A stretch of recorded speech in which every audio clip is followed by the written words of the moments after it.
Fala, Samuel. Felipe Bueno, como vai o amigo? Tudo bem? Satisfeito com o jogo de ontem? Nunca. Não, em termos do quê? Não, de desempenho, horrível, né? Por parte do Grêmio, Dos dois. por parte do Juventude. Ah, eu não achei, eu assisti. Não gostou do jogo? Não, não gostei do jogo. Não achou, O resultado... não achou que o Juventude foi melhor do que o Grêmio? Foi melhor que o Grêmio. Não achou que o Juventude deveria sair com a vitória, ou mereceria, pelo menos? Mas... Isso até o Renato admitiu, tá? O Renato disse também, O Renato admitiu. Eu acho que o que envolvia para o Juventude um confronto, o Juventude até ontem tinha vencido continuou vencendo apenas um jogo fora de casa. É o pior visitante do Campeonato Brasileiro, né? Ganhava do Grêmio até os 48 minutos do segundo tempo na Arena, jogando melhor do que o Grêmio. Arena cheia, aliás. 40 mil torcedores. Show da torcida, né? Bom, antes de mais nada, por partes, eu dar uma boa tarde a todos vocês que estão nos acompanhando. Eu sei que tem muito torcedor do Grêmio ligado, daqui a pouquinho a gente fala sobre o Internacional também, vamos falar sobre o Juventude, mas precisamos ir passo a passo, Samuel, justamente para tentar explicar o que está acontecendo com o Grêmio. Na coisa está Oscar. Porque a partir do momento que o seu treinador, que é o maior ídolo, ele pega e fala que o Grêmio está abalado psicologicamente, que o problema é a falta de confiança, e ele sempre teve como característica em todos os outros trabalhos dele no Grêmio ser o maior responsável por passar essa confiança e por fazer esse tipo de trabalho psicológico, por mais que ele não seja uma pessoa com formação nesse setor, mas tenha muita bagagem por trabalhar há muitos anos no esporte, e ele admita que nesse momento ele não consegue mais fazer isso, é um indício muito ruim. A partir do momento em que ele fala também, Samuel, de que o Grêmio estando nessa situação, sempre jogando pressionado, ele não consegue ver ou encontra dificuldades em fazer com que o time renda mais, como é que ele explica que o Juventude, que entrou numa situação muito pior do que o Grêmio na tabela, já dentro da zona do rebaixamento, possa vir na Arena numa situação totalmente desfavorável, com 40 mil torcedores, repito, dentro do Z4, e encare o Grêmio de uma forma natural? Como é que o Juventude faz e como é que o Grêmio não faz, né? O Renato chegou a dizer que a imprensa está fazendo campanha. O Renato, mais uma vez, colocou a culpa na enchente. O Renato vê diversos culpados, né? A única culpa que o Renato não vê é a culpa dele não estar fazendo um trabalho à altura de diversos outros que ele já realizou no time do Grêmio, tá? Tudo começou bem, muito cedo, com 2 minutos de jogo, o Grêmio conseguiu fazer 1-0, né? Uma aposta do Renato que deu certo, pelo menos naquele momento, né? Do Bright White e do Diego Costa, 2 centroavantes jogando juntos. Está aí, ó, o passe foi do Diego Costa, o gol foi do Bright White com 2 minutos de jogo. Só que a partir daí, Samuel, o Grêmio simplesmente parou e o Juventude começou a tomar conta do jogo. Tá, é bem verdade que não teve tantas chances assim. Aí no fim do primeiro tempo, numa bola parada, o Mandaca empatou o jogo, 1-1, e foi pro intervalo com o Juventude muito melhor que o Grêmio. O Renato não mexeu. E aí o Juventude, no começo do segundo tempo, ele faz o 2-1, ele poderia ter feito o 3-1, e aí a gente daqui a pouco precisa falar também sobre o Marquezin, só que não fez. E aos 48, o Grêmio, que foi na base do abafa, com 2 meias, com 4 atacantes, empilhando gente do meio para frente, conseguiu com aquele gol contra ali do lateral do Juventude, né, empatar a partida. Situação, tá? Não foi pior, porque o Marquezin, e olha quantas vezes o Marquezin foi criticado pelo torcedor do Grêmio nessa temporada. Por não pegar pênaltis. Por não pegar pênaltis. Ontem e os pênaltis que ele não pegou, talvez a maioria, Samuel, naqueles jogos eliminatórios contra Corinthians na Copa do Brasil, que o Grêmio caiu, e contra Fluminense na Copa Libertadores da América, que o Grêmio também caiu. E talvez ontem ele tenha pego o pênalti mais importante de todos que ele poderia pegar com a camisa do Grêmio. O pênalti que não garantiu um ponto, mas que depois acabou servindo para o Grêmio ter esse um ponto, e que pode, daqui a 4 rodadas, porque é isso que falta para terminar o campeonato, 12 pontos, pode ser esse ponto que garanta o Grêmio na primeira divisão do futebol brasileiro. O Grêmio não está no Z4, mas o Grêmio joga como Z4, o Grêmio é treinado como um time de Z4, o Grêmio não tem um rumo, o Grêmio é dominado por praticamente todos os adversários que enfrenta, O Grêmio não consegue ver uma perspectiva daqui para frente. E dá pena de ver os jogadores, porque a coisa está tão tensa que erram coisas simples, tá difícil jogar, tá muito tenso ali no Grêmio. Exato. Não tem paz ali dentro. Tipo. Exato. Não dá nada certo. Só que, Samuel, assim como o Grêmio, tem outros, posso dizer, pelo menos 8 clubes lutando contra o rebaixamento. E só o Grêmio está apresentando esse nervosismo, só o Grêmio não consegue jogar futebol. E a questão da enchente, Felipe, olha o Internacional, gente. Pois é. Passou pela mesma enchente, na mesma cidade, no mesmo local. Mas esse discurso, ele ainda está sendo repetido lá na arena por parte do técnico Renato Portaluppi. Aliás, vamos conferir o que disse o Renato, né, depois da partida, e depois a gente fala um pouco mais aqui sobre tudo que aconteceu na arena. Nós começamos bem o jogo, fizemos o mais importante de tudo, saímos na frente com 2, 3 minutos, que isso poderia dar uma tranquilidade maior para o nosso time. Infelizmente o nosso time começou a recuar, começou a dar espaço para o adversário começou a se aproveitar. E no final do primeiro tempo eles conseguiram fazer o gol. Lógico que não foi o resultado que a gente queria, de maneira alguma, até porque a gente não fez por merecer a vitória. Mas conseguimos um ponto importante nessa luta, nessa colocação que nós estamos na tabela. Vai fazer a diferença, volto a repetir. Temos que dar muito mais, sim, todos nós, para que na próxima rodada, ou nas 2 próximas rodadas, a gente já consolida a pontuação que a gente precisa. A gente tinha uma previsão que talvez jogasse com 2 atacantes na zona central, automaticamente, e sabia que eles iam tentar gerar uma superioridade numérica na zona central. E aí a gente controlou bem o centro, principalmente com os 2 jogadores nossos de frente ali, naquele momento.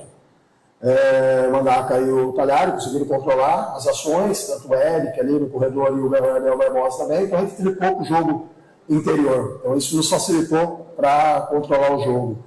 Como eu falei, depois do jogo, automaticamente acabou entrando mais jogadores na última linha. A gente faz as alterações para ter a transição, um bom passe-chave com a entrada do Jean e a entrada do Nenê. Não fomos felizes nisso. Não fomos felizes nesse momento, infelizmente, porque incomoda um pouco também você ter que baixar totalmente a linha lá e ficar sem transição. A gente tinha 2 corredores para transitar. Mas, como vocês observaram anteriormente, o que a gente montou em relação ao início do jogo e depois ali durante o jogo, a gente acabou tendo um êxito, infelizmente. Fomos penalizados com esse gol praticamente no apagar das luzes. O Fábio Matias, que acabou de chegar e já está apresentando um trabalho, né? E também é outro ponto que eu posso resgatar da entrevista coletiva do Renato. Ele coloca a culpa em calendário, treinamento, jogadores machucados, cartão, seleção. Todo mundo tem isso. Juventude veio cheio de desfalque ontem para a Arena também. Algum indício de despedida no discurso do Renato? Sim, sim. Acho que na última resposta ele chegou a dizer assim, ó. Ele não garantiu que vai sair. Mas ele falou assim, eu quero ver o próximo treinador do Grêmio fazer pelo menos 50% do que eu faço aqui. Eu acho que nesse ponto ele tá certo, tá, Samuel? O trabalho não é bom, mas o Renato, ele tem uma autonomia no Grêmio, talvez seja essa a palavra, que é difícil, olha, a gente encontrar em outro profissional e em outro clube. O Renato, ele consegue fazer no Grêmio, ele consegue ter um domínio das situações do Grêmio, que eu duvido que outro profissional, sem tanta identificação com o clube como ele tem com o Grêmio, olha que ele é o maior ídolo da história do Grêmio, consiga em algum outro lugar. Né? E ele disse que duvida que alguém venha e consiga fazer 50% do que ele faz. Ou seja, ele já está dizendo que as coisas lá dentro estão ruins. Sim. Ele já está dizendo para o próximo que chegar que a bomba é grande, que o rojão vai ser complicado de segurar. E ele está praticamente se despedindo do Grêmio. Aliás, Samuel, eu não sei pra ti, tá? Mas eu tô acostumado a conviver com o Renato há muito tempo. Fazia anos... Eu não sei se eu já tinha visto alguma vez o Renato sem sorrir, o Renato sem brincar. Ele é um cara engraçado, O Renato sem debochar. Debochado, é verdade. Faz umas brincadeiras. Sem tirar um sarro com um jornalista. Não, ele tá brigando, ele tá atacando, ele tá agressivo. Coisa tensa. Ele tá de cara fechada, ele não comemora mais gol, Samuel. Ele não sorri. Não é o Renato. Eu acho que a parte profissional do Renato este ano está afetando o lado pessoal dele. E está fazendo com que aquele cara, bonachão no bom sentido, sim, legal de conviver, de entrevistas. Quantas vezes a gente colocou boas sacadas do Renato aqui? Ele ficava rindo aqui das tiradas dele, né? Quantas e quantas vezes? Faz tempo que não acontece. Faz quanto tempo que isso não acontece? Eu não lembro qual foi a última vez que eu vi o Renato sorrir. E por outro lado, a gente tem que falar do Juventude também, né, gente? Que atuação teve o Juventude, né? Pecou, teve falha individual, teve. O pênalti, Samuel, se o Juventude faz o terceiro gol ali, que aliás também, que em primeiro lugar, que falha do Reinaldo, mas né? o Marquezinho foi muito bem na Foi bola, muito né? bem. O Marquezinho salvou o Grêmio. Se o Grêmio permanecer na primeira divisão, pode encomendar aí um prêmio extra pro senhor Agustin Marquezin. Pode encomendar um prêmio extra, porque se faz o 3-1, aquela arena viria abaixo. E eu não sei se o Grêmio não tomaria mais algum gol do Juventude. Mas o Juventude só perdeu por essa infelicidade, Edu. Só perdeu por essa infelicidade aos 48 do segundo tempo, né?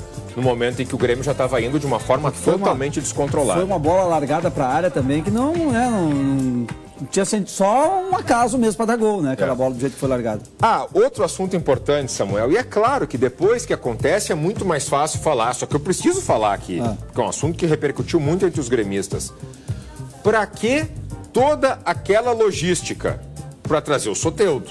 Ficou evidente que era para trazer o Soteldo. Sim. O Vila Sante não tinha a mínima condição de jogar futebol depois de ter jogado na altitude. O Guaravena, pelo visto, estava muito desgastado também. Porque vamos considerar que o Grêmio fez isso em uma situação desesperadora. Sim. E teria algum momento mais desesperador do que o time está perdendo para o Juventude na arena? Não teria.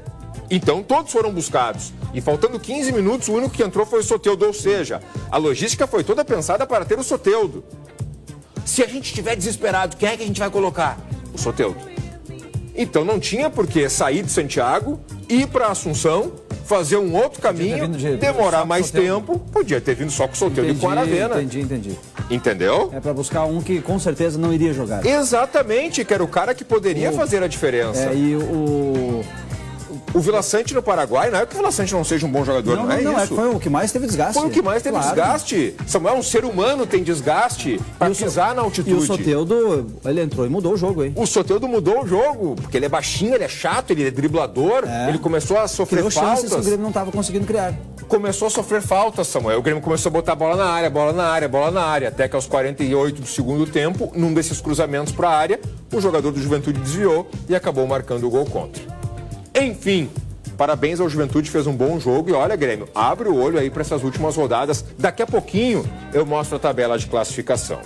Samuel, apesar do resultado ruim, a Arena estreou ontem um espetáculo de luzes que foi apresentado em 4 momentos durante a partida, tá? A recente instalação de 252 refletores, ela marca aí um avanço nessa modernização do estádio e proporciona uma nova experiência, né, visual para os torcedores que estavam lá dentro e também para quem estava em casa. Isso já é muito comum na Europa, já está acontecendo em diversos estádios aqui do futebol brasileiro. Realmente é muito bom, muito legal, mas principalmente quando as coisas vão bem, né? Quando se tem um entendimento de que o time está conseguindo corresponder, de que a situação na tabela é positiva, né? Por mais que o torcedor tenha aproveitado esse momento para fazer os registros e, de fato, seja muito bonito, né? O que todos esperam é que isso possa acontecer no momento em que o time conseguir dar uma resposta dentro de campo. Pelo menos isso ficou de bom na noite de ontem por parte do Grêmio nesse confronto na arena. Bonita a manifestação dos torcedores todos lá, viu, Felipe? Achei muito legal, né? O povo foi para ajudar e ajudar muito 40 o Grêmio, mil, né? Samuel. 40 mil pessoas, né? 40 mil. Só que infelizmente saíram frustrados demais. Deram mais um voto de confiança. Sim. E saíram mais uma vez decepcionados. Tem que dar mais 2 votos de confiança ainda, hein? Esse ano. Mais 2. Mais 2 jogos na arena. Contra São Paulo e contra Corinthians. Bah. A sequência do Grêmio não é fácil, Samuel. É Cruzeiro fora, é Vitória fora, é São Paulo em casa e é Corinthians em casa. Olha a sequência que tem o Grêmio nesses últimos 4 jogos para fazer pelo menos, pelas projeções, 4 pontos. Bom, vamos lá. Daqui a pouco na tabela a gente mostra tudo. O Internacional é hoje à noite. Isso, já está no Rio de Janeiro, tá? Viajou ontem, enfrenta o Vasco hoje pelo Campeonato Brasileiro. Borré e Valência também já estão lá.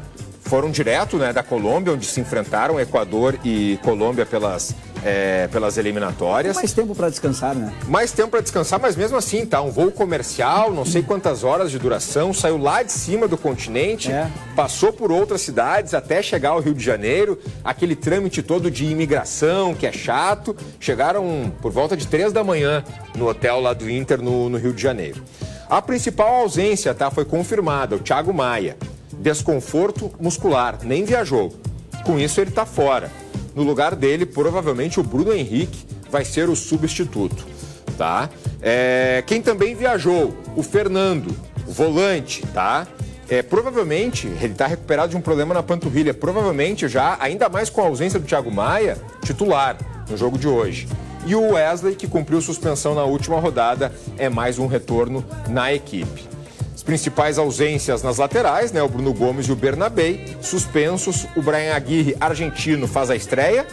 E do outro lado, joga o René, contestado ainda num processo... Aí tá o René, ó. Num processo aí de permanência ou não para a próxima temporada, ainda indefinido. 8 horas da noite é o jogo do Inter contra o Vasco da Gama, Samuel. Internacional ganha. Deixa eu falar, o mais importante, aliás, já bota a tabela que eu explico com a tabela aqui que vai ser até mais fácil. O Inter, mesmo sem entrar em campo, já garantiu, com 4 rodadas de antecedência, ou 5 no caso do Inter, né? O Inter ainda tem 5 jogos. O Inter já garantiu permanência, classificação para Libertadores do ano que vem. E eu explico nos números isso aqui. Bahia e Cruzeiro não somam mais a pontuação do Internacional, ou se somam, não superam nos critérios, enfim, né? Os dois jogaram ontem e o Cruzeiro perdeu pro Corinthians e o Bahia perdeu pro Palmeiras. Mas ainda é o Inter na fase de grupos? Não, ainda não. O Inter tá na Libertadores. Tá na Libertadores. Ainda sem a confirmação da fase de grupos. Nesse momento seria pela campanha do Internacional, né? Como o Flamengo foi o campeão da Copa do Brasil, o Inter pegaria aqui essa 5ª vaga. Nesse momento, Samuel, essa cor aqui ela pode estender para cá e essa cor aqui pode estender para cá. Assim como, incrivelmente, o Grêmio também, nessa cor aqui estendida para cá, estaria dentro da Sul-Americana.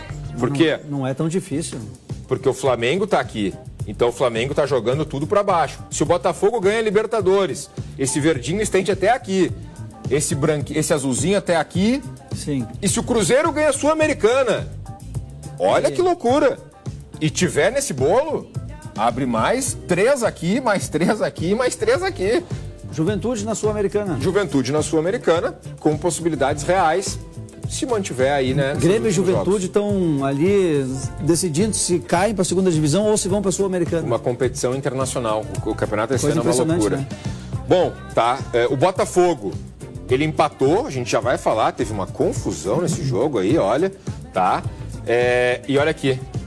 E tem um confronto direto que é em Palmeiras. Em Palmeiras? Então, se ganhar jogo de bola. E se ganhar o confronto direto? Troca-se aqui a ordem. Eu já não sei. Eu ainda aposto que o Botafogo vai ser o campeão, tá? Mas olha aqui, Samuel. Até aqui tá sonhando. Porque aqui enfrenta o Fluminense na sexta-feira, tá? E se ganha, é 6-6. De 69 para 66 também são 3. É uma rodada. Então também tá sonhando com o título, tá? Enfim, Botafogo, Palmeiras, Fortaleza e Flamengo G4. Inter e São Paulo, G6, que nesse momento, repito, subiria uma posição. Cruzeiro, Bahia. Olha o Corinthians, que até ontem era tratado como rebaixado. 5 vitórias consecutivas. Olha aqui onde é que está o Corinthians. Tinha gremista falando que o Grêmio ia rebaixar o Corinthians na última rodada. Tá aqui parte o Corinthians já abriu 4 de vantagem do Grêmio. E é o último confronto do Campeonato Brasileiro do Grêmio é o Corinthians. Aqui na Arena. Atlético Mineiro. O Vitória passou o Grêmio, o Atlético Paranaense, aqui a gente precisa olhar com atenção, Juventude e o Fluminense. O Fluminense falta jogar na rodada. O Fluminense pode passar o Juventude e pode empatar com o Grêmio. Pode ir a 40. O Juventude e o Grêmio torcem desesperadamente por Fortaleza nessa rodada. Fortaleza? São Fortaleza desde criancinha. Esse jogo acontece amanhã, é em Fluminense. Fortaleza e Flu. Não, Flu e Fortaleza. Em Fluminense. Em Fluminense, tá? E é o jogo que pode mudar aqui na tabela. O Juventude não entra. Emocionante a finaleira do campeonato. Olha aqui, o Juventude não entra na zona de rebaixamento. O Juventude tem 1 ponto a mais. Por mais que o Fluminense vença, o Juventude só perde uma posição. E o Criciúma continua aqui embaixo, tá? Olha que o Atlético Paranaense que estava lá já encostou no Grêmio, o Vitória que estava lá já passou o Grêmio, o Corinthians que estava lá já abriu 4 pontos de vantagem para o Grêmio. Enfim, Samuel, para Grêmio e para Juventude, 4 jogos, 12 pontos. Para o Inter, ainda 5, porque tem um jogo desta noite contra o Vasco lá no Rio de Janeiro. Aliás, falei aqui sobre os outros jogos, né? Coloca na tela aí, então, os outros jogos da rodada e os gols pra gente conferir. Balança! E o Palmeiras saiu atrás do placar contra o Bahia. Aos 26 minutos da primeira etapa, o uruguaio Luciano Rodrigues bateu cruzado para abrir o marcador para o Bahia. Ainda no primeiro tempo, Rafael Veiga, de falta, igualou o marcador. No final do jogo, Flaco Lopes marca de cabeça. Placar final, 2-1 para o Palmeiras. E o Corinthians venceu o Cruzeiro por 2-1. O Timão abriu o placar com o holandês Memphis Depay. Ele recebeu na entrada da área, cortou a defesa e chutou forte. Poucos minutos depois, André Ramalho serviu Yuri Alberto dentro da área. O artilheiro chutou, a bola desviou em Zé Ivaldo e enganou o goleiro Anderson, 2-0. Ainda no primeiro tempo, Kaique Bruno descontou para o Cruzeiro. Ele chutou de fora da área, a bola desviou em André Ramalho e matou o goleiro Hugo Souza. Placar final, 2-1 para o Timão. E o Atlético Paranaense venceu o Goianiense por 2-0. No final da primeira etapa, Coelho bateu de fora da área. A bola entrou no canto esquerdo do goleiro Ronaldo. No segundo tempo, o Nicão recebeu na entrada da área e bateu cruzado. 2-0. E em um duelo contra o rebaixamento, o Vitória venceu o Criciúma por 1-0. Janderson se antecipou à defesa após cobrança de escanteio e colocou a bola na rede. Ô Samuel, tem o gol do Flamengo que a gente vai mostrar também, os gols. Eu só quero... repete ali, por favor. Pode botar tudo de novo, que eu quero te chamar a atenção para um lance que aconteceu no jogo do Palmeiras contra o Bahia. O Bahia vencia. Esse aí. Se puder parar na hora que ele for cobrar a falta, que eu quero explicar exatamente aquele momento ali, o Rafael Veiga. Depois, pode deixar rodar, o Bahia fez 1-0. Aí, ó. Volta um pouquinho, pode voltar ao vivo, não tem problema nenhum. Repara a posição que ele tá para cobrar a falta. É uma posição excelente, né, para quem é um bom batedor, certo? Certo. O nome dele é Rafael Veiga. Esse rapaz, ele joga bola, é titular do Palmeiras, é protagonista dos últimos títulos todos do Palmeiras. Samuel, essa falta, ela aconteceu 2 metros para frente, que ele não teria tanto ângulo assim para fazer com que a bola subisse e caísse. Para você que tá chegando agora, tá, pessoal, ou que tá aí sem áudio ou botando áudio agora, eu pedi para parar de propósito aí para explicar. Ela estava um pouco à frente de onde está o árbitro, naquela mesma direção. Sim. E ele foi conversando com o árbitro e foi rolando a bola para trás, assim, Sério? de mansinho. O árbitro pediu para ele botar de novo no lugar e ele foi conversando e botando para trás. Ele ganhou 2 metros nessa brincadeira. Ele conseguiu ter mais ângulo para bater. E aí solta a cobrança do cara. Olha a cobrança... Acho que era o Adriel, até o goleiro do Grêmio, que está emprestado lá, o goleiro ontem. A cobrança de falta do Rafael Veiga. Sacaneou o juiz. Ele sacaneou o juiz e eu não sei por que o VAR não chamou. Ou porque não viu, ou porque entendeu que não era para chamar, porque ele... Enganou o VAR também. Ele foi beneficiado. Sim. Ele tirou um proveito para a equipe dele. Claro, era mais para frente. Muita gente pensa que mais perto é melhor. Para esse tipo de batida não é. Ele precisa ter mais ângulo, mais perto a barreira, fica mais também posicionada, melhor posicionada, e não dá tempo da bola subir e cair com certa força para o goleiro fazer a defesa. Ele bateu, ali é o lugar que ele sabe bater mesmo. Né? Perfeito, ele devia ter ensaiado a semana inteira, entendeu? Chegou lá, pum, ele se garantiu. Bom, e ainda ontem o Flamengo derrotou o Cuiabá por 2-1. Saiu perdendo, né? Saiu perdendo, tá aí, ó. O Cuiabá fez 1-0 e eu estranhei, tá? Foi o gol do Derek. Estranhei, né, Samuel? Mas como é que o Cuiabá tá fazendo o Flamengo, né, cara? E aí depois entraram jovens. O Flamengo tava com os titulares, tá? E entraram jovens no Flamengo. E até pouco tempo atrás... O que achou, Samuel? Parece o Chico e o Menos Mal jogando juntos, os zagueiros do mesmo time. Aí, por que entraram esses jovens? Porque o Felipe Luiz conhece muito bem eles, tá? Os conhece muito bem das categorias de base, das outras categorias ali.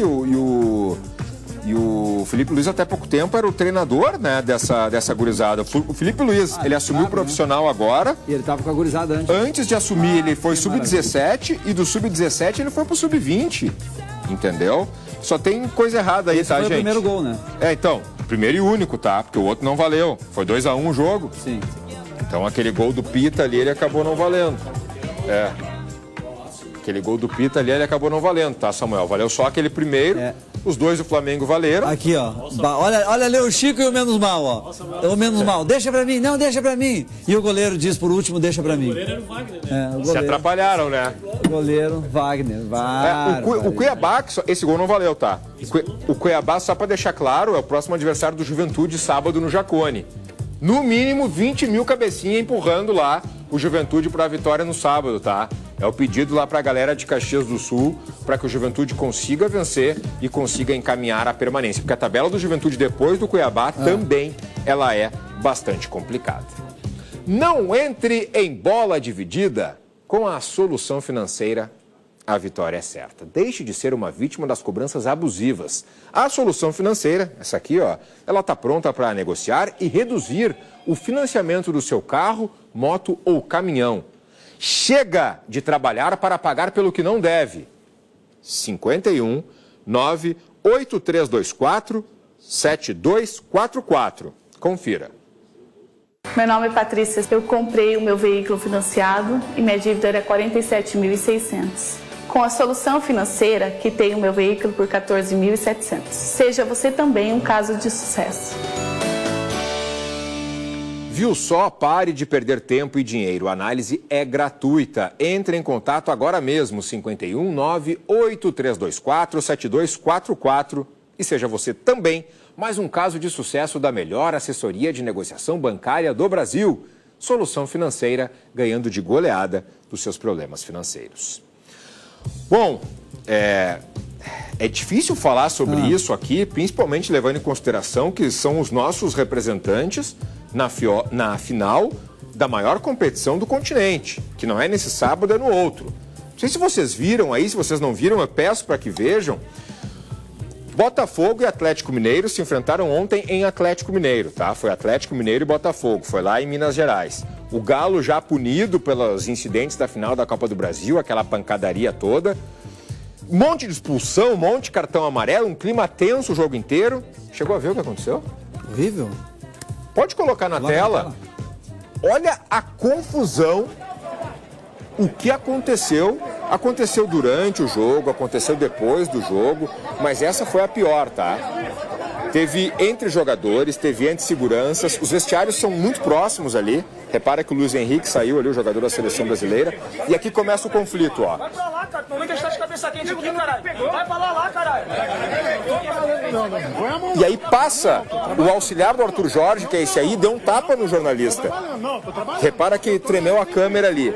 Aí, Samuel, entrou em rota de conflito entre os seguranças do clube, que não são pequenos, e os seguranças do estádio. E aí estourou um quebra-pau, a ponto de um deles pegar daqueles... Olha ali, Samuel. O cara pega e faz menção que vai jogar.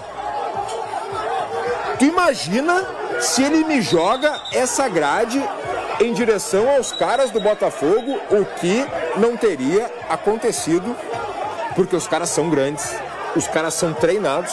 Eu até dificilmente vejo segurança de clube de futebol entrar nesse tipo de confusão, porque eles são as pessoas mais recomendadas para afastarem qualquer... E viu que voou uma garrafa?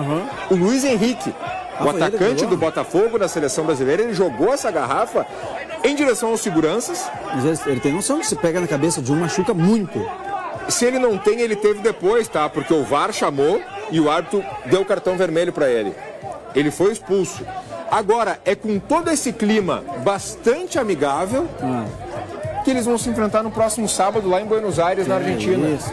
Tá? Terminou 0-0 ontem. O Botafogo, que mais uma vez tinha uma boa vantagem na liderança, já não tem mais. O Palmeiras já depende apenas de si para ser o campeão brasileiro. Jogador do Grêmio, é jogador do Juventude, né? Enfim, esse aí dá o tapa na câmera, ó. Esse dá, ó, não põe a mão em mim, diz o jornalista, tá? E repara que daqui a pouquinho vai voar uma garrafa. Fiquem olhando bem pro cantinho direito da tela. Primeiro estoura já a confusão, ó. Repara que só tem mamute ali, né? Só grandão. Só tem peso pesado. Olha se esse cara joga. Fiquem olhando ali pro lado direito que vai voar uma garrafa agora. Olha lá, botou a mãozinha. Ah, não é ainda. Quer ver, ó? Daqui a pouquinho vem uma garrafada dali. Estoura uma pauleira, estoura uma confusão. Que horror, gente. Os jogadores aparecem ali também, os de branco são todos jogadores ali, ó. O Botafogo jogou de branco ontem. né? E aqui é o vestiário. E atrás de onde está essa câmera... Olha lá a garrafa voando. E atrás de onde está essa câmera é o vestiário do outro time. Então é do lado. Não é que é perto, é do lado. E, Samuel, No mundo civilizado não teria problema nenhum, né? Não teria problema nenhum. Só que no Brasil, Mas o que aconteceu para perder o controle desse jeito da coisa? O jogo inteiro. Até o segurança. O jogo inteiro foi com provocação, com 200 milhões de cartões amarelos, com expulsões, com o cara se atirava em campo, o outro revidava. Ó, o Luiz Henrique ele já saiu lá, ó. Ele pegou a garrafa. Exatamente. Porque é aí que estoura, ó. O Alex Telles pede pra sair e tudo mais. Ó, o segurança chega tentando afastar. E aí esse aí começou. Começou não. Continuou de uma forma mais incisiva, digamos assim. Concordo, não começou não. Não. Olha o tamanho desse cidadão ali, Samuel. E aí começa o empurra, eu sou mais macho que tu, né? Eu isso, tu não aquilo. E aí estourou, Samuel. Aí estourou. E não é, que fique claro, tá? Uma briga entre seguranças de um clube contra a briga de seguranças de outro clube. É uma briga de seguranças do Botafogo contra a briga de seguranças do estádio, do Arena Independência. Porque o estádio que joga o Atlético Mineiro, ele está punido, ele está interditado por toda a pancadaria que deu na final da Copa do Brasil. Ou seja, o Atlético Mineiro já não tem um estádio, o Atlético Mineiro pode perder outro estádio e tudo isso em meio à disputa da final da Libertadores da América, que sem ser este sábado é o Cruzeiro contra o Racing, a final da Sul-Americana. No outro sábado lá, no dia 30, tem essa final da Libertadores. Infelizmente, Samuel, pois é. Tá? A gente mostra porque aconteceu, porque eu sei que o nosso telespectador tem essa curiosidade, mas seria muito mais legal a gente estar mostrando gols do Hulk e tal. Eu não posso falar palavrão essa hora, né? Não, essa hora não. Tá, o Hulk alega que o Luiz Henrique, esse aí, disse durante uma das provocações do jogo, chamou de time de M. Time de lerda? Não corre muito, um cara lerdo, né? Time de lerda. E aí o Hulk, com toda a experiência que ele tem, tantos anos de seleção brasileira, Copa do Mundo, disse que chamou, vem cá, meu velho, não é bem assim que funciona a coisa, né? Tá começando agora, um pouco mais de humildade. Disse que esse foi um dos incidentes de tudo que aconteceu durante a partida. Tá? Mas aconteceu de tudo, Samuel. Teve expulsão de um lado, expulsão do outro. É ruim, porque se lá dentro de campo pessoas civilizadas me fazem uma coisa dessas, imagina aqueles que marcam conflitos pelas redes sociais, né? O que vão pensar dele? Mas tá liberado para eles. E quando a gente tem Grenal aqui, a gente pede que não aconteça. E olha que não é fácil aguentar, né? Uns desaforos. E às vezes, de onde que vem o exemplo ruim, às vezes? Dentro. Né? E aqui? E não é fácil aguentar uns desaforos, não, né? é? Não é fácil. Não é. O cara tem que ter, tem que se segurar, mas tem que se segurar. Mas faz parte. Faz parte. Vale a pena ali na frente, com certeza. Bom, o lance de hoje, tá, Samuel, da nossa brincadeira, tá? Ele até... ele já tinha sido separado e acabou dando essa coincidência que teve uma garrafada aqui, mas eu fico até meio sem clima, né, pra brincar, porque essa coisa de hostilidade tá legal. Eu te xingar, tu me xingar, o torcedor vaiar, cobrar, tá legal. Mas olha esse jogo que aconteceu, México contra Honduras em Honduras. Olha o técnico do México, tá? Acaba o jogo, olha o que voa de coisa nele. Olha o que voa de coisa no cara. Até que simplesmente, não sei se é uma lata ou uma garrafa, olha onde é que pega. Explode na cabeça do cara. E olha o que acontece. Vai sangrar. Fiquem olhando pra cabecinha branca do tio ali, olha lá. Ele nem se deu conta ainda, ó. Daí chega todo mundo e começa a falar e mostra isso. O técnico do México simplesmente levou uma garrafada e saiu de campo sangrando após a derrota para Honduras. Que é isso? O estádio hondurenho Francisco Morazán é reconhecido pela proximidade da torcida com o campo e a derrota fora de casa do México por 2-0 para Honduras. Como é que vai arremessar uma garrafa num ser humano? Mas é isso que eu tô falando. Como assim? Mas não é possível. E Honduras ganhou o jogo, tá? Eu acho que ali pode fazer tudo. Olha Se lá. eu tô no meio da torcida, tô com outros aqui que estão gritando, eu posso fazer o que eu quero. Mas o que é isso? Mas é isso que eu tô falando, Mas é isso Samuel. aí que o Alex que jogou a garrafa, né? Como é que é? No outro jogo. Qual? Da seleção que jogou a garrafa, porca miséria que a gente falou agora. O Luiz Henrique. É isso que ia acontecer. O atacante do Botafogo isso, da seleção brasileira do Botafogo, o Luiz Henrique. É isso que ia acontecer se pega aquela garrafada na cabeça de alguém, de um Exatamente. segurança, de um jornalista, de um outro jogador. Exatamente. No primeiro momento ali, ele até finge, que nada aconteceu, que isso, que aquilo. Aí todo mundo começa a ver a gravidade da situação. Que ele não viu na hora, né? Quem tá olhando ali começou a verter sangue da cabeça dele. Ô Samuel, assim, por mais que as pessoas tenham problemas na vida delas, vamos ver de novo, olha lá. Olha o que voa de coisa e Honduras ganhou por 2-0. Olha o que voou de coisa quando terminou. Até que agora, Mas como é que as pessoas se sentem autorizadas? Eu posso. Toma. Pá. Samuel, assim, é um esporte, tá? Que a cada dia que passa... Mas não é pra essas pessoas o esporte. Pois então, mas é é que tem gente que acha que um estádio de futebol, uma arena, um ginásio, é uma terra sem lei. Não é. É um ambiente onde as regras precisam ser cumpridas em qualquer outro local de sociedade. É triste de ver uma imagem Olha como aqui, essa. cara. É triste. Um senhor, né? Um senhor tomando Trabalhando. uma garrafada, trabalhando, toma uma garrafada, olha. Imagina, é triste ver isso. Vamos pegar qualquer exemplo aí. Nós, na rua. Papapá, o Grenal do próximo domingo, uma garrafada na cabeça, fazendo meu trabalho. Sim. O cara que é advogado num escritório, entra alguém lá, o cara tá redigindo lá uma coisa importante, isso aqui é importante pra ele, isso é a vida dele. Sim, é isso, claro. os filhos dele, a esposa dele, dependem disso aqui, ele depende disso aqui. Os caras tá lá no escritório redigindo um termo lá, um advogado, chega alguém e pá, uma garrafada. Tá um administrador de empresas. Em postos de saúde acontece. A pessoa perde, né? Porque demora para o atendimento e não é fácil aguentar. E tem esse tipo de agressão. Lá, mas de repente alguém me parte para cima e agride um funcionário, um trabalhador. É inacreditável, É inacreditável. né? Só que olha, Samuel, aqui, quantos tipos de notícias de diferentes complicações Sim. que não envolvem futebol, que não envolvem esporte, nós estamos trazendo dentro do esporte e dentro do futebol. Todo dia praticamente, Samuel. E se a gente for fazer um filtro mais apurado, certamente a gente vai conseguir encontrar ainda mais coisas que não tem nada a ver com um retângulo, com um gramadinho verde, com uma cal branca, que aquele espaço ali é feito para acontecer um jogo de futebol. Qualquer outra coisa que aconteça naquele espaço ali, que não seja uma partida, um esporte, onde um vai ganhar e um vai perder, pode até terminar empatado, mas o objetivo é que um ganhe e um perca, vai estar errado. Qualquer outra coisa que acontecer. Qualquer outro tipo de coisa que acontecer vai estar errado. Será que essa pessoa que jogou e acertou se orgulha depois Eu da acho que barbaridade sim. que fez? É capaz de estar comemorando. Vantagem. Por que ela jogaria uma garrafa num senhor de idade? Se não fosse pra acertar. Fosse o pai dela, será que ia gostar? Fosse o pai da pessoa que jogou ali. Acertaram a cabeça do meu pai, será que ia gostar? Duvido que ia gostar. Muito comum, sabe o que, Claro Samuel? que Antigamente, principalmente, não, agora nem tanto, porque com essas modernidades mudou um pouco. Lembra dos radinhos de pilha? Sim. Anos 80 era radião de pilha. Ou só a pilha, ou o rádio todo, depende da raiva, né? Era o radião, cara. E aí era uma pilha daquelas grandes. Sim. O rádio menor também tem pilha. E uma pilha jogada de longe, ela também machuca. Lá de cima, caindo. Por que proibiram garrafa em estádio? Por que às vezes não pode entrar com guarda-chuva em estádio? Não tem como, por isso. Por que não pode a criança que está indo levar o pai ou a mãe levar alguma coisa para a criança beber? Porque vira uma arma, cara. Não pode sair com uma garrafa do bar do estádio de água mineral. Tem que pegar a garrafa de água mineral, colocar num copo. Porque a garrafa o cara enche, o cara vai jogar. E estão corretos em fazer isso. Não tem condições, né? Não estamos civilizados para usar uma garrafa, por exemplo, do estádio. Não, e acho que nunca mais vamos estar, né?